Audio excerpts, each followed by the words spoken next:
What's up, everybody? It's CMP with Craftmaster Productions and Studio1Tutorials.com. Don't forget to stop by Studio One Tutorials, pick up your premium membership. It is 50 cents a day. And also, please don't forget to stop by CMPKids.com. Get yourself some MIDIs, get yourself some loops, get yourself some arrangement templates, and get them now. Also, hit me up on IG at Craftmaster3. It's the easiest way to get in touch with me if you need a quick question answered. And follow the Spicy Sundays podcast on Spotify and live every Sunday on the MG The Future YouTube channel. Now, today we're going to be continuing with our FL to Studio One series. In the last couple of videos, we had created this short 2-bar loop so far. It sounds pretty good. We went over how to use the browser, which is, if you're coming to this video to learn the piano roll first, please go and watch the browser video. The browser in Studio One, when you know how to use it, it seems like it's common sense, but if you know how to use it and you know how to create your shortcuts, you're going to have a really easy time in Studio One. I can't stress that enough, right? So we went over sample one, how to get drums in, how to flip samples, everything like that. This one, we're going to be focusing on the piano roll. So what we have here is we have ourselves a very simple, straightforward loop.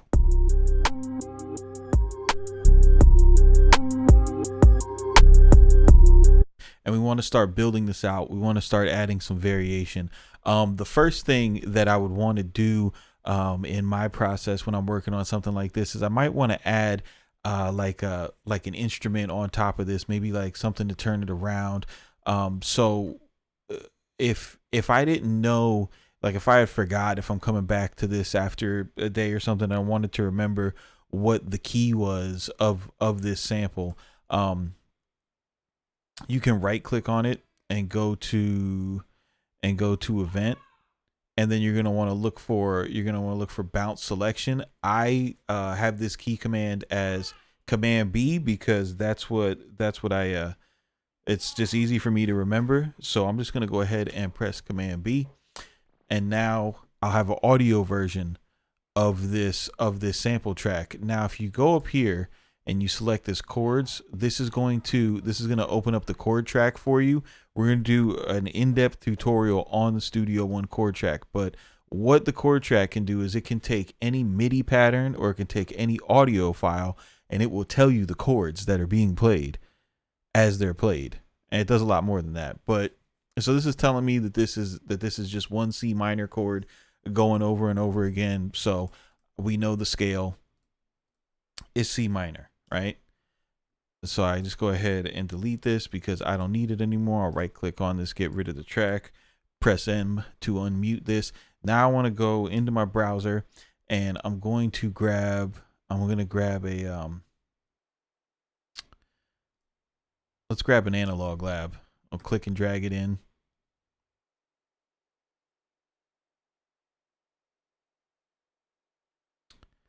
And let's start out with something simple like a piano, right?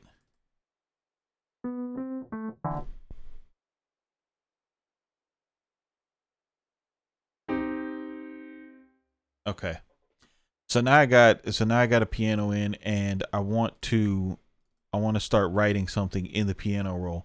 The first thing that I'm going to do is I'm going to make sure that since I'm already working on a piece of music, I want to make sure that my scale is selected, right? So over here, this is your scale helper. This is your scale highlighter, right? What you're used to in FL Studio. So you select C, you select natural minor, and then you just want to make sure you have this clicked in right here, and you'll see that the scale notes are highlighted in blue. And I noticed when I talk to people switching over from FL Studio, they're used to seeing the scale highlighted in the background, and that kind of helps them out.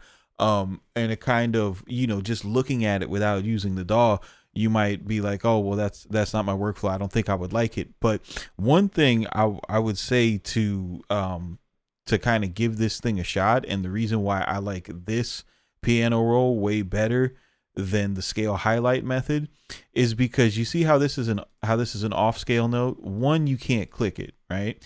So if you if you click in on that note's region, on its lane, it's automatically going to go. You can't click in that note. So there's really not a reason, once you start using this, there's really not a reason to mess up the look of the piano roll by highlighting a whole bunch of notes that are okay to use, because you're not going to be allowed to click them anyway when you have the scale lock on.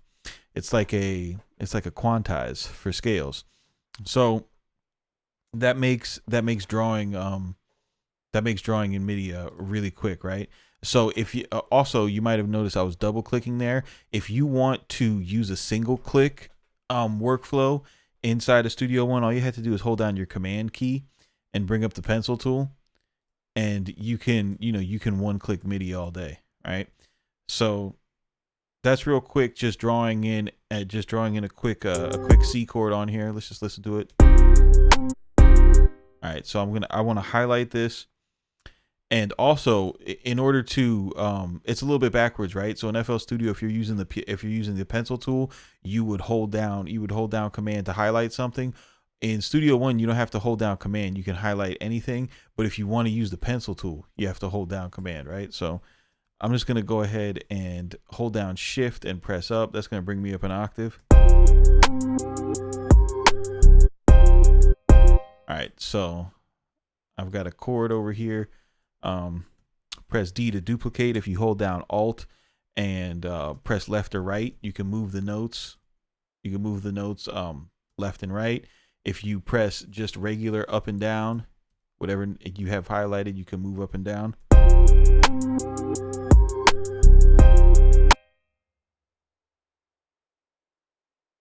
Right? If you hold down Alt and highlight something and then drag it, that'll duplicate it.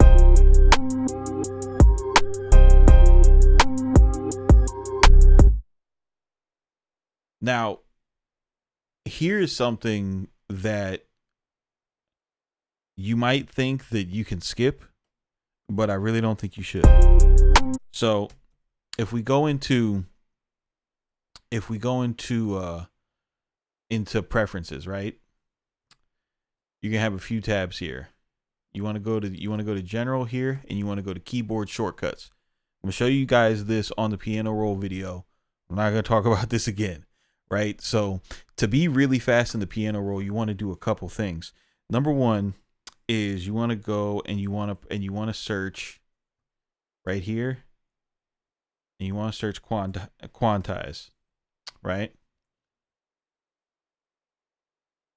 And when you get to quantize, you want to find this menu. And what I do, the way that you set a key command is you highlight something here, and it's going to say like, okay, you want that to be something. And then you press the key that you want to latch to that command, and you make a key command, right? So this is very important. And this is how you can because you can make these up as you go. So whatever keys you're used to using in FL Studio, you can assign those same keys to the functions in Studio One, right? Here's something I do for myself. I have a number pad on my keyboard. Okay. So what I do is I set the size of the grid to these numbers. So if I press number 1, it's a whole note. If I press number 2, it's a half note. If I press number 3, it's a quarter note. And it gets smaller as I go up, right? On top of that, I can go between straight time and triplets on numbers 7 and 8. Okay. So that's one thing I do. The next thing I do is there's a key command called split at grid, right? And what split at grid does, that's the shortcut that I use to chop this sample into quarter notes. And whatever the grid size is, if you have whether it's a audio region or MIDI notes, if it's stretched out past the point of that grid, if you highlight it and you select split at grid, it'll chop those notes or that audio up. So that's really important for like making snare rolls or hi-hat rolls, right? I'll show you how fast I do it with these two key commands. The other one you're going to want to know Um, and this is every time I make a video, somebody asks me in the comments. You can look at all my videos. Somebody's asking me, hey, what's that key command did at 2 minutes, 20 seconds? This is the one they want to know. It is called, you want to scroll down to select, you want to scroll down to macros, and you want to select select notes off beat. And what that means is every other note. And I'll show you why that's important. So if you wanted to quantize different values, make your grid half step, whole step, or whatever, right? Typically what you would have to do is you'd have to go and say you wanted to make it this, you'd have to switch in between that, and it's annoying. But if you look at my grid right now, I could turn triplets off, turn it off, right? You see how fast I'm going through it? That's my right hand, right? Whatever I want to do real quick. So I know what all those are. I press the plus key, I split these. I want to kind of create a walk down here, and it's real easy to get going with a different melody now.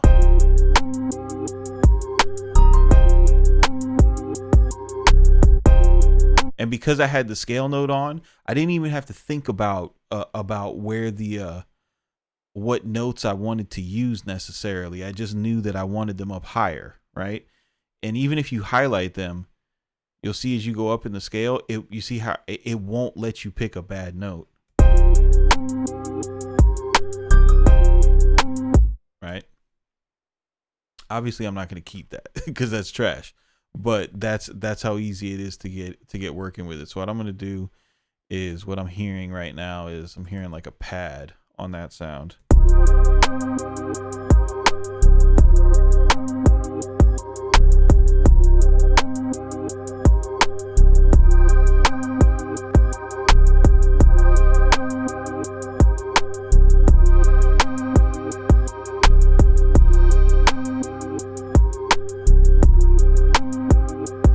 So I'm gonna just have that hang out in the background. So now, okay, so boom, I got, I experimented with some melodies. I was able to draw a quick chord over my melody. I'm layering the beat. Everything's going good. Now I want to start doing some stuff with the hats and working on the rhythm, right? So again, to do hi-hats really fast in Studio One is really easy, right? So what I like to do is I'll set my grid using my key commands to eighth notes, right? Then I'll take the pencil tool, drag it out like this, hit split at grid, hit my every other note command. That way I could change the velocity here so that boom, now I don't have that. I mean, you guys got to think that sound is annoying when you do every 2 steps in FL Studio and it's just with no swing. You know what I mean? Like here, you could change the velocity easy, and it's got a bounce, and you did all that in less than 10 seconds, right? So now when it comes to programming my rolls, I can go in and decide like, all right, so I want to do like a 32 note roll here, and then I want to switch out of triplets, and go with like a 16 on this one and right here, right? And then go.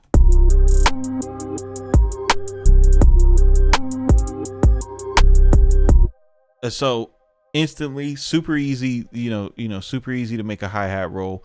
And I really don't think any other software does it that fast.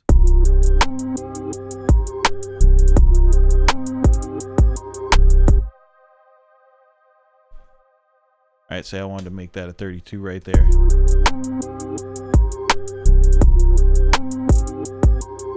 And you don't have to like right click on anything and go in any different menu. No, you just pick your grid size, select the note and split it. Pick your grid size, select the note and split it. So now that I've got, my my hi-hat rolls, I want to put like a little bit more bounce on my snare. That's kind of how I go about doing it. So I have this snare here, and I've got these hi-hat rolls here. And what I want to do is I want to bring up my ghost notes, because where I put my hi-hat rolls influences where my extra snares are gonna go, right? So what I'll do is, you see this menu right here. It's called track list. And what this brings up is these are all the different tracks inside of your Studio One session. So what I want to do is I want to see my snares, right? So in order to see another set of MIDI, you click on the circle to the left of it, right? And if I change the color of this, it'll make it easier to see. Okay. So now my snares are in green, my hi-hats are in red. Okay. Now what you want to pay attention to is these pencils right here. If you have a pencil in blue next to a track, that means that you could write on that track. And we don't want to write on our hi-hats right now. So what I'm going to do is I'm going to click the hi-hats, and what it'll do is it'll gray them out, like a ghost note. And now I just want to make sure that when I add my snares here, I don't want to put them I don't want to put them on top of a roll, right? I want to kind of roll into these snares. So I'm going to do something like this.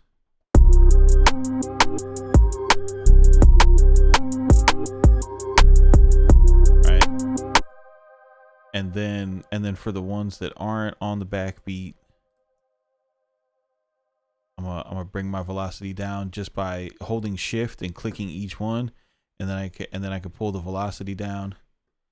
I want to make sure that that's turned all the way up so it has the maximum effect. We'll go back and listen to it.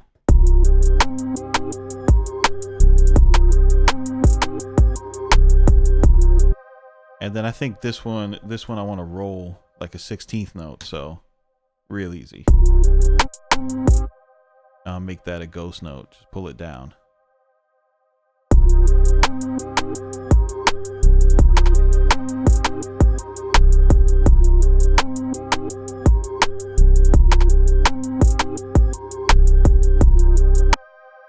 So that's awesome. So once you get to this point, you might be like, all right, so this is I'm gonna change this snare back to red now. But once you get to this point, you might be like, all right, that's cool. I want to go in and make some more patterns, right? And kind of have some different things to choose from as far as my beat. And I think my favorite way to go about this, and it's real easy to do, is so if I'm making a beat, I usually want my patterns to be 4 bars, right? We're in double time, so it looks like 8 bars. So the way that I do that is I'll duplicate this section by pressing D, right? And then I'm gonna highlight this, go to event, and select merge. I have it programmed to a shortcut Shift M because I use that a lot, right? So now once I have this, you want to go up to this button up here, right? And you go to the arranger. You double click in this arranger lane, and it's gonna start giving you a list of these different pieces that you have, right? So what I like to do is I'll go on the arranger and I'll make like 1, 2, 3, 4, 5, 6 patterns, right? And I know that in my intro, for example, I'm not gonna have any drums, so I'll just highlight all those drum tracks, right? And I don't have any drums. Then I know for when I start the beat out, I'm not going to use the kick, right? Then I'm going to have this track here where I'm going to bring the kick back in. When I start the verse out, I know, for example, I'm going to drop the drums for the first 2 bars of this beat and the last bar of this pattern, right? and then I can go and start renaming these. And I'm just all I'm doing to rename them is just right clicking on it, right?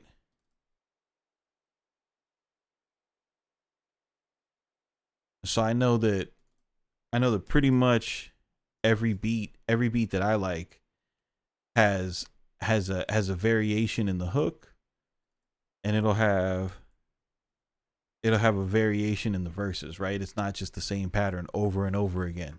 So if we listen to this now,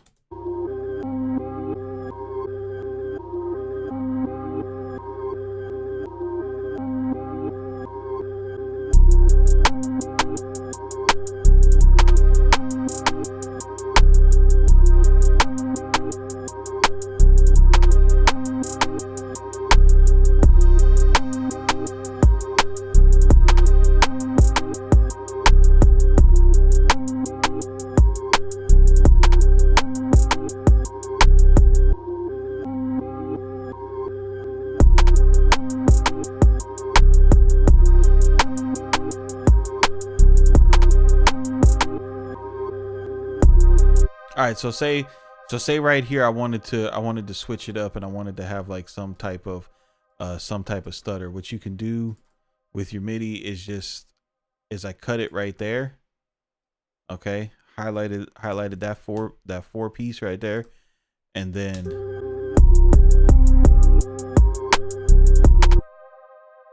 all right, and then say I wanted to make a change to it.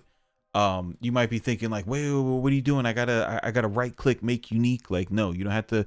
There is no make unique. Every time you duplicate a track, it's already unique. So you don't have to worry about that, right? So I could go ahead in here, look at my look at my 808 pattern, change up my bass line a little bit.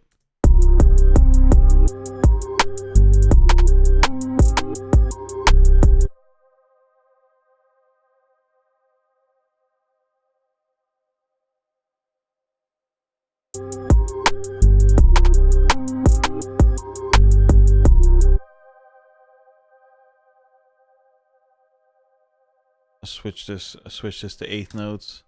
Do like a little 808 roll here.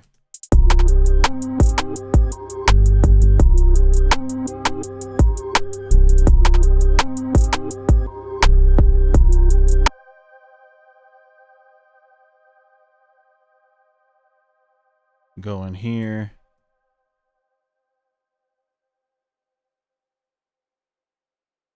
Switch this to 32 notes. Do like a little choppy snare.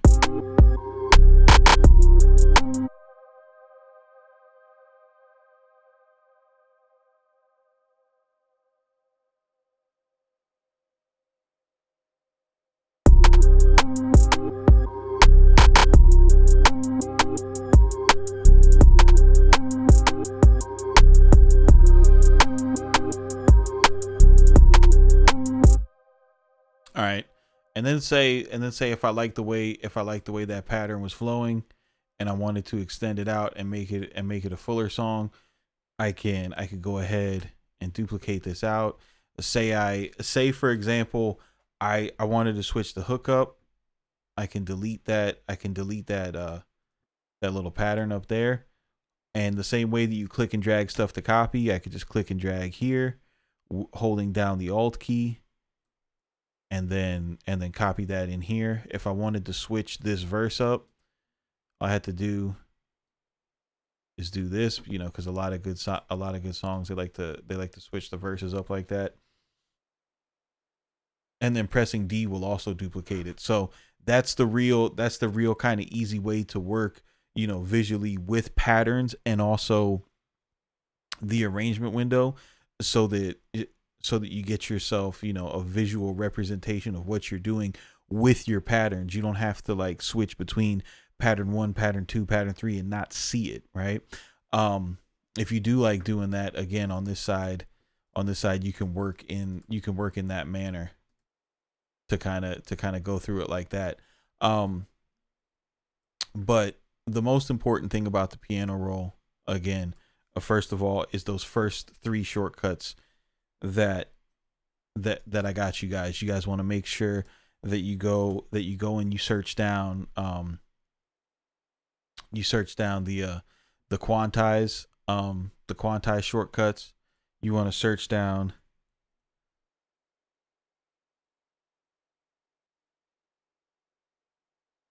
down select offbeat notes, right? And you want to search down split at grid, and then set your own key commands the way that you like it, however you work fast. Set those up, and you be able to build a muscle memory and know where those are without even looking at your fingers. And you're going to be, trust me, you're going to be faster in Studio One than you ever will in FL Studio. I promise you that. The scale quantize, rather than looking at the notes in the background and trying to make sure that you drag on the right space, like this is an even better helper, because you can't click notes outside of the scale. And you have really other DAWs have more scales, but these are all the usable scales. Like these are them. These are all the scales that you'll ever use. So this is CMP with Craftmaster Productions. If you think I left something out and you have a question, please leave me a comment. I want you guys to keep it simple, but do not be basic, and we will see you on the next one.